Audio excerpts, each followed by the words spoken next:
Dhoni talkies ரசிகர்களுக்கு வணக்கம். வாங்க நிகழ்ச்சிக்கு போகலாம்.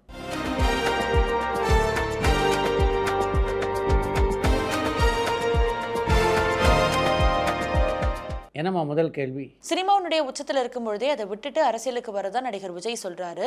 அந்த கட்சியினுடைய முதல் பொதுக்குழு கூட்டத்தில் புசி ஆனந்த் சாரும் ஆதவர்ஜுனனும் அதே தான் சொல்றாங்க.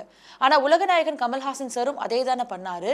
ஆனா ஏன் அவர் அப்படி அவரை ப்ரொஜெக்ட் பண்ணிக்கலன்னு லண்டன்ல இருந்து ராம் கேட்டிருக்காங்க. உங்களுடைய வாதம் ஒரு வகையில் பார்த்தா சரியான வாதம் தான். கமல்ஹாசன் அரசியலில் அடியெடுத்து வைத்த போதும் சரி, அரசியலுக்குள்ளே அடியெடுத்து வைக்க போகிறேன் என்று ரஜினிகாந்த் அறிவித்த போதும் சரி, அவங்க ரெண்டு பேரும் சினிமாவில் தொட்டு ஒன்று விலகிடலையே, படங்கள் நடித்து கொண்டு தானே இருந்தார்கள். சியான் விக்ரம் சாரனுடைய வீர தீர சூரன் திரைப்படம் வெற்றி படமா அமைஞ்சதான்னு விழுப்புரம்ல இருந்து ராமலிங்கம் கேட்டிருக்காங்க. விமர்சன ரீதியாக பார்க்கும்போது வீரதீர சூரன் வெற்றி படம் அப்படின்னு தான் சொல்லணும். பல விமர்சகர்களுடைய ஆதரவை அந்த படம் பெற்றிருக்கிறது. ஆனால் வசூல் ரீதியாக மிகப்பெரிய வெற்றி படமாக அந்த படம் அமையவில்லை. ஹிந்தி நடிகையான ஹேமமாலினி தமிழ் திரைப்படங்களை நடிச்சிருக்காங்களான்னு கடலாடியிலேருந்து பாலசுப்ரமணியன் கேட்டிருக்காங்க. ஹிந்தி நடிகையான ஹேமமாலினி 2 தமிழ் திரைப்படங்கள் நடித்திருக்கிறார். அவர் நடித்த முதல் தமிழ் திரைப்படம்னா அது இது சத்தியம் என்ற திரைப்படம். அந்த படத்திலே கதாநாயகனாக நடித்திருந்தவர் அசோகன். அந்த படத்திலே ஒரு பாடல் காட்சியிலே தோன்றியிருப்பார் ஹேமமாலினி. அதற்கு பின்னாலே தான் இந்தி படவுலுக்கு சென்றார். அங்கே மிகப்பெரிய கதாநாயக நடிகையானார். அங்கே மிகப்பெரிய கதாநாயகி ஆனதற்கு பின்னாலே அவர் தமிழில் நடித்த திரைப்படம்னா ஹேராம் திரைப்படத்தை சொல்லலாம். அந்த படத்தை பொறுத்த வரைக்கும் அது தமிழ் ஹிந்தி ஆகிய இருமொழியிலே உருவாகிய திரைப்படம் என்பதையும் இங்கே குறிப்பிட விரும்புகிறேன். 1950 and 70கள் வரைக்கும் இன்டர்நேஷனல் திரைப்படங்களை நீங்களும் மனோபாலா சாரும் எந்த திரையரங்குகளில் பார்த்தீங்கன்னு வல்வேட்டித்துறையிலேருந்து செந்தமிழன் கேட்டிருக்காங்க. 1950 நான் தொட்டிலே தவழ்ந்து கொண்டிருந்தேன். அதனால் அந்த காலகட்டத்தில் நான் திரைப்படங்களை பார்த்துருக்க வாய்ப்பில்லை அப்படின்றது உங்களுக்கே நல்லா தெரியும். 1950 முதல் 1970 வரையிலே எனக்கு மனோபாலா என்ற நபரை பற்றி எந்த விஷயமும் தெரியாது. அவர் எனக்கு தெரிய வந்ததே பாரதி ராஜா இந்த தமிழ் சினிமா உலகிலே இயக்குனராக அறிமுகமானதற்கு பின்னால் தான். பாரதி ராஜா இயக்குனரானது 1977ஆம் ஆண்டில் தான் என்பதை நீங்கள் அறிவீர்கள். நடிகை சரிதா மேடம் எந்தெந்த ஹீரோயின்களுக்கு டப்பிங் பேசியிருக்காங்க? நடிகை சரிதா மேடம் மாதிரி எந்த பிரபல நடிகையாவது வேற ஹீரோயின்களுக்கு டப்பிங் பேசியிருக்காங்களான்னு கோயம்புத்தூர்லேருந்து அஜய் கேட்டிருக்காங்க. சரிதா எந்தெந்த முன்னணி நடிகைகளுக்கெல்லாம் குரல் கொடுத்துருக்காங்க அப்படின்னு தெரிஞ்சால் நீங்கள் அசந்து போவீங்க. அந்த அளவுக்கு மிக பிரபலமான பல கதாநாயகர்களுக்கு குரல் கொடுத்தவங்க தான் சரிதா. தெலுங்கிலே சுஹாசினி நடித்த பல திரைப்படங்களில் அவங்களுக்காக குரல் கொடுத்ததுன்னா அது சரிதா தான். சுஹாசினி மட்டும் இல்லாமல் சுஜாதா, மாதவி, சுதா சந்திரன், பானுப்பிரியா, விஜயசாந்தி, ராதா, சரண்யா, சோபனா, அமலா, மீனாட்சி சேஷாத்ரி, நக்மா, மீனா, ரம்யா கிருஷ்ணன் போன்ற பல நடிகைகளுக்கு தெலுங்கிலே சரிதா குரல் கொடுத்துருக்காங்க. தமிழையும் பிரியாராமன், ரஞ்சிதா போன்ற பல நடிகைகளுக்கு சரிதா குரல் கொடுத்துருக்காங்க. சார், பூஜை போட்டதோட நின்ற சத்யராஜ் சாரனுடைய திரைப்படங்கள் எத்தனைன்னு சென்னையிலேருந்து சந்தனகுமார் கேட்டிருக்காங்க. சத்யராஜை பொறுத்த வரைக்கும் பூஜை போட்டு நின்ற படங்கள்னா மிகப்பெரிய பட்டியலை சொல்ல முடியாது. ஒரு 5-6 படங்களுக்குள்ளே தான் இருக்கும். வீரதீர சூரன் திரைப்படம் 80 கோடி பட்ஜெட்டுக்கு மேலே எடுக்கப்பட்டதா சொல்லப்படுது.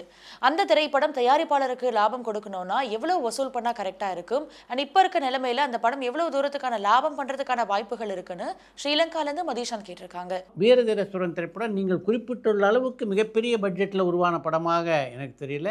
அந்த அளவுக்கு செலவு பண்ணி அந்த படத்தை பண்ணியிருந்தாங்கன்னா நிச்சயமாக அந்த படத்துடைய தயாரிப்பாளருக்கு மிகப்பெரிய நட்டம் வரும். ஒரு திரைப்படம் 80 கோடி ரூபாய் செலவில் எடுக்கப்பட்டிருந்தால் தமிழ்நாட்டில் மட்டும் குறைந்தது 40லேருந்து 50 கோடி ரூபாய் அந்த படம் வசூல் பண்ணாதான் அந்த திரைப்படத்துடைய தயாரிப்பாளருக்கு லாபம் கிடைக்கும். இப்போது திரையரங்குகளில் வீரதீர சூரன் திரைப்படத்துக்கு கிடைத்து கொண்டிருக்கின்ற ஆதரவை வைத்து பார்க்கும்போது இந்த படம் அந்த அளவுக்கு வசூல் செய்ய வாய்ப்பில்லை அப்படின்னு தான் நான் நினைக்கிறேன்.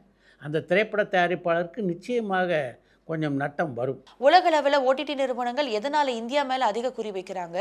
இந்தியாவில் எதனால அதிக முதலீடு பண்றாங்க? ஓடிடி நிறுவனங்கள்னால எதிர்காலத்தில் பிரச்சனைகள் வரதுக்கான வாய்ப்புகள் இருக்கா? இதை பத்தின உங்களுடைய கருத்து என்னன்னு நெல்லையிலிருந்து ஐயப்பன் கேட்டிருக்காங்க. நீங்கள் குறிப்பிட்டுள்ளதை போல ஓடிடி நிறுவனங்கள் இந்தியாவை மட்டும் குறி வைத்திருப்பதாக எனக்கு தெரியல.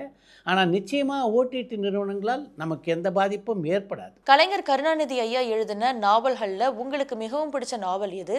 அண்ட் ஐயாவுடைய நாவல் ஏதாவது படமாக்கப்பட்டிருக்கான்னு வில்லியனூர்லேருந்து அரவிந்த லோச்சன் கேட்டிருக்காங்க. கலைஞர் எழுதிய நாவல்களை விட அவருடைய சுயசரிதமான நெஞ்சுக்கு நிதி மற்றும் கட்டுரைகளை தான் நான் அதிகமாக விரும்பி படித்திருக்கிறேன்.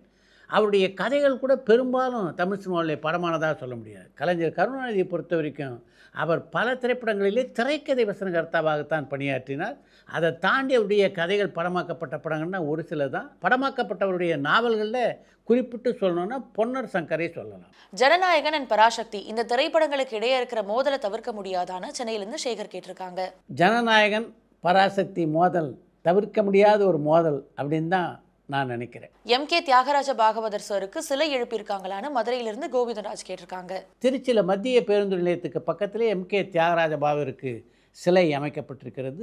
தியாகராஜ பாகவருடைய பிறந்த நாளை அரசு விழாவாக கொண்டாட வேண்டும் என்று தமிழக அரசு அறிவித்திருப்பதனால அரசாங்க அதிகாரிகள் அவருடைய பிறந்த நாள் என்று அவருடைய சிலைக்கு மாலை அணிவிப்பதை வழக்கமாக வைத்துக் கொண்டிருக்கிறார்கள். அதிக திரைப்படங்கள்ல இரட்டை வேடத்தில் நடிச்ச நடிகர் எம்ஜிஆர் சார்னு சொல்லலாமான்னு திண்டுக்கல்ல இருந்து விஜயன் கேட்டிருக்காங்க. அதிகமான திரைப்படங்களிலே இரட்டை வேடங்களில் நடித்தவர் என்று எம்ஜிஆரை தாராளமாக சொல்லலாம். அவருடைய திரை வாழ்க்கையிலே 17 திரைப்படங்களில் இரட்டை வேடங்கள் நடித்திருக்கிறார் அவர். கே.எஸ். ரவிக்குமார் சார் முழுக்க முழுக்க நடிப்பில் கவனம் செலுத்திட்டாரா, எப்போ திரும்பவும் படங்களை இயக்குவாருன்னு திருச்சியிலேருந்து சேகர் கேட்டிருக்காங்க. கே.எஸ். ரவிக்குமார் பல திரைப்படங்களில் நடித்து கொண்டிருந்தாலும் இன்னும் இயக்கத்தில் தான் அவருடைய முழு கவனம் இருக்கிறது. அதற்கான சரியான வாய்ப்புகள் அமைந்தால் உடனடியாக அவருடைய இயக்கத்திலே ஒரு படத்தை தொடங்கி விடுவார். குற்ற பரம்பரை திரைப்படமாக உருவாக போதா அல்லது வெப்சீரிஸாக உருவாக போதான்னு உசிலம்பட்டியிலேருந்து சிவனாண்டி கேட்டிருக்காங்க. குற்றப்பரம்பரை கதை வெப்சீரிஸாக உருவாக போகிறது அப்படின்னு தான் கடந்த சில மாதங்களுக்கு முன்னாலே செய்திகள் வெளியாகின. ஆனால் நான் சமீபத்திலே கேள்விப்பட்டது வேறு மாதிரியாக இருக்கிறது. குற்றப்பரம்பரை கதையை மூழில படமாக எடுக்க திட்டமிட்டிருக்கிறாராம் சசிகுமார். ஏறக்குறைய 40-50 கோடி ரூபாய் பட்ஜெட்டிலே அந்த திரைப்படம் உருவாக இருக்கிறது. சார், இன்றைய தமிழ் சினிமாவின் கவர்ச்சி நடிகை யாருன்னு பாண்டிச்சேரியிலேருந்து ராஜன் கேட்டிருக்காங்க. இன்றைக்கு தமிழ் சினிமாவை பொறுத்த வரைக்கும் பார்த்தீங்கன்னா கவர்ச்சி நடிகை அப்படின்ற பிரிவே கிடையாது. எல்லா கதாநாயக நடிகைகளும் கவர்ச்சி நடிகைகளே. நடிகை லக்ஷ்மியே இப்போலாம் திரைப்படங்களை நடிக்கிறது இல்லைன்னு தேனியிலேருந்து ஆறுமுகம் கேட்டிருக்காங்க. லட்சுமியை தேடி பட வாய்ப்புகள் வரவே இல்லை அப்படின்னு சொல்ல முடியாது. இப்போதும் ஒரு சில வாய்ப்புகள் அவரை தேடி வருகின்றன. இத்தனை திரைப்படங்களை நடித்ததுக்கு பின்னாலே எல்லா திரைப்படங்களிலும் நடிக்க வேண்டுமா என்ற ஒரு சலிப்பு லட்சுமிக்கு இருக்குது. நல்ல கதாபாத்திரங்கள் தான் நடிக்க தயாராக இருக்காங்க. அவருடைய விருப்பத்தை நிறைவேற்றுகின்ற வகையிலே சரியான கதாபாத்திரம் கொண்ட கதை சமீபத்தில் அவர் கேட்கலை. அதன் காரணமாகத்தான் அவங்க நடிக்கலை. எம்ஜிஆர் சார் மாதிரி ஏன் சிவாஜி கணேசன் சார் திரைப்படங்களை இயக்கலைன்னு சேலம்லேருந்து செல்வம் கேட்டிருக்காங்க. ஒரு திரைப்படத்தினுடைய உருவாக்கத்தில் பார்த்தீங்கன்னா பாடலுக்கான கம்போசிங், பாடல் பதிவு, படத்தொகுப்பு, இப்படி எல்லா வகையிலும் எம்ஜிஆர் கவனம் செலுத்தக்கூடியவர். ஆனால் சிவாஜியை பொறுத்த வரைக்கும் எம்ஜிஆருக்கு முற்றிலும் மாறுபட்டவராக அவர் இருந்தார். இயக்குநர்கள் என்ன சொல்கிறாங்களோ அதை கேட்டு நடித்து விட்டுவது தான் நம்ம வேலை என்று இருந்தவர் தான் சிவாஜி. நடிகர்கள் சிவகார்த்திகேயன், பிரதீப் ரங்கநாதன் இவங்க 2 பேரில் யாருடைய வளர்ச்சி வேகமானதுன்னு ட்ரிப்ளிகேன்லேருந்து மைத்திலி கேட்டிருக்காங்க. 2019ஆம் ஆண்டிலே தான் தமிழ் சினிமாவிலே கோமாளி என்ற திரைப்படத்தின் மூலம் அடியெடுத்து வைத்தவர் பிரதீப் ரங்கநாதன் என்பதை வைத்து பார்க்கும்போது பிரதீப் ரங்கநாதனுடைய வளர்ச்சி இருக்கே அது அசுர வளர்ச்சி என்று தான் சொல்ல வேண்டும். சிவகார்த்திகேயனை தாண்டிய வளர்ச்சி என்றும் கூட அதை சொல்லலாம். ஆனால் நடிகர் அப்படின்ற அந்தஸ்தில் சிவகார்த்திகேயனையும் பிரதீப் ரங்கநாதனையும் ஒரே தராசு தட்டில் வைத்து பார்க்க முடியாது என்பதும் நிஜம்.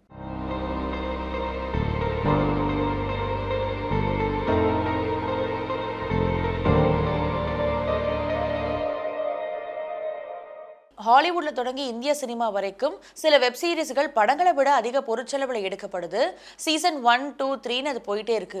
ஓடிடி நிறுவனங்களுக்கு படங்களை விட வெப் சீரிஸ் மூலியமாக தான் அதிக லாபம் கிடைக்குதான்னு நெல்லையிலிருந்து ஐயப்பன் கேட்டிருக்காங்க. ஓடிடி நிறுவனங்களை பொறுத்தவரையிலே அவருடைய படைப்புகளை பார்ப்பதற்கான பார்வையாளர்கள் அதிகரிக்க உங்களுக்கு லாபம் தான். பார்வையாளர்களை அதிகரிக்கக்கூடிய எந்த படைப்பானாலும் ஓடிடி நிறுவனத்தினர் அதற்கு உடனடியாக ஆதரவு தருவார்கள். அடுத்து இன்று ஒரு தகவல். 50களில் தமிழ் சினிமாவில் நடைபெற்ற ஒரு சில சம்பவங்களை கேட்கும்போது நமக்கே ரொம்ப ஆச்சரியமாக இருக்குது. அப்படிப்பட்ட ஒரு தகவலைத்தான் இன்றைய நிகழ்ச்சியிலே உங்களோடு நான் பகிர்ந்து கொண்டிருக்கிறேன். 1953ஆம் ஆண்டிலே வெளியான திரைப்படம் மருமகள் என்ற திரைப்படம். அந்த படத்திலே கதாநாயகியாக நடித்திருந்தவர் நாட்டிய பேரொளி பத்மினி. கிருஷ்ணா பிக்சர்ஸ் அதிபரான லேனா செட்டியார் தயாரிப்பிலே உருவான திரைப்படம் அது. அந்த படத்துக்கு சி.ஆர். சுப்புராமன் தான் இசை. அன்றைக்கு சி.ஆர். சுப்புராமனுடைய இசையிலே சிதம்பரம் ஜெயராமனும் பி.ஏ. பெரியநாயகியும் பாடுகின்ற ஒரு பாடல் பதிவு செய்யப்பட்டிருந்தது. சி.ஏ. ஜெயராமன் சின்ன சின்ன வீடு கட்டி என்று தொடங்குகின்ற அந்த பாடலை பாடத் தொடங்கினார். அவர் சின்ன சின்ன வீடு கட்டி என்று பாடினாலும் வெளியில் இருக்கவங்களுக்கு கட்சி கட்சி என்றே அந்த பாடல் வரிகள் கேட்டன. அவரை திரும்ப திரும்ப பாட சொன்னாங்க. ஆனாலும் அது கட்சி என்று ஒலிப்பதாகவே வெளியில் இருந்த எல்லோரும் எண்ணினார்கள். பல முறை பதிவு செய்து பார்த்தும் சரியாக வராதனால ஏஎம் ராஜாவை அந்த பாடலை பாட வைக்கலாம் அப்படின்னு முடிவு செய்தார் சிஆர் சுப்புராமன். இதில் என்ன முக்கியமான விஷயம்னா, பிஏ பெரிய நாயகி இருக்காங்களா, அவங்களுடைய குரல் அப்படிப்பட்ட ஒரு கம்பீரமான வெண்கல குரல். ஏஎம் ராஜாவுடைய குரல் எப்படிப்பட்ட குரல் அப்படின்றது நம்ம எல்லாருக்கும் நல்லா தெரியும். அப்படிப்பட்ட 2 பேரையும் பாட வச்சா ஒரு வித்தியாசமான காம்பினேஷனாக இருக்கும் அப்படின்னு நினச்சார் அந்த படத்துடைய இசையமைப்பாளரான சுப்புராமன். இதில் உங்ககிட்ட பகிர்ந்து கொள்ள வேண்டும் என்று நான் நினச்ச விஷயம் என்ன தெரியுமா, இந்த பாடலை ஏஎம் ராஜா பாட வந்தபோது அதற்கு முன்னால் அந்த பாடலை பாடினார்ல சிதம்பரம் ஜெயராமன், அவர் அந்த படத்துடைய இசையமைப்பாளர்கிட்ட ஒரு நிபந்தனை விதித்திருக்கிறார். இப்போ ஏஎம் ராஜா பாடட்டும், எனக்கு அதில் ஆட்சேபணம் இல்லை. அவர் ஸ்வர சுத்தமாக சின்ன சின்ன வீடு கட்டி அப்படின்னு பாடினார்னா அவரே தொடர்ந்து பாடட்டும், நான் போயிடுறேன். ஆனால் அவர் பாடும்போதும் அந்த வரிகள் சரியாக ஒலிக்கலைன்னா அவரை தூக்கிட்டு எனக்கு நீங்கள் சந்தர்ப்பம் தரணும் அப்படின்னு அந்த இசையமைப்பாளர்கிட்ட சொல்லியிருக்காரு சிதம்பரம் ஜெயராமன். ஆனால் மாறாக ஏஎம் ராஜா பாடியது மிக திருப்தியாக அமைந்த விடவே அவர் பாடிய பாடல் தான் இப்போது அந்த படத்திலே இடம்பெற்றிருக்கிறது. எப்படிப்பட்ட நிகழ்ச்சிகள்லாம் சினிமா உலகத்தில் அந்த காலத்தில் நடந்திருக்கு அப்படின்னு நினச்சி பார்க்கும்போதே வேடிக்கையாக இருக்குது. எம்ஜிஆரை எம்ஆர் ராதா சுட்டார். அப்போ எப்படி இருந்தது உங்கள் மனநிலை? நானும் பத்மநாபன் தெரியுமா இல்லையா, சத்யா ஸ்டுடியோ பார்த்தோம்னா நாங்கள் 2 பேரும் பிளானாக பண்ணோம். ஷூட்டிங் நடந்துக்கிட்டு இருக்கு, கூட்டம் அதிகமாக இருக்குது, கிளம்பிங்க எல்லாம் வந்திருக்கான். அதில் ஒரு களி மீன் குழம்பு வச்சு அவன் இதிலிருந்து தூக்கிட்டு வந்து வச்சுருவோம். இவன் மத்தியானம் 1:30 மணிக்கு பிரேக் பண்ணான். எம்ஜிஆரோட நம்பியார், எம்ஆர் ராதா இவங்களோடலாம் பழகி இருக்கீங்களா? சாயந்தரம் ஆன உடனே கூட கட்டிட்டு நம்பியார் வீட்டுக்கு போடுவோம். ஓ, எம்ஜிஆரோட ஒர்க் பண்ண மாதிரி சிவாஜியோட ஒரு படம் பண்ணீங்கல்ல? ஜெகநாதன் தான் டைரக்டர். சிவாஜி எனக்கு ஒரு தடவை தகராறு வந்துடுச்சு. பரபரப்பான சினிமா செய்திகள், நட்சத்திரங்களின் பேட்டிகள், சினிமா வரலாறு ஆகியவற்றை பார்க்கவும் படிக்கவும் உங்களுக்கான இணையதளம் tourantalkies.co.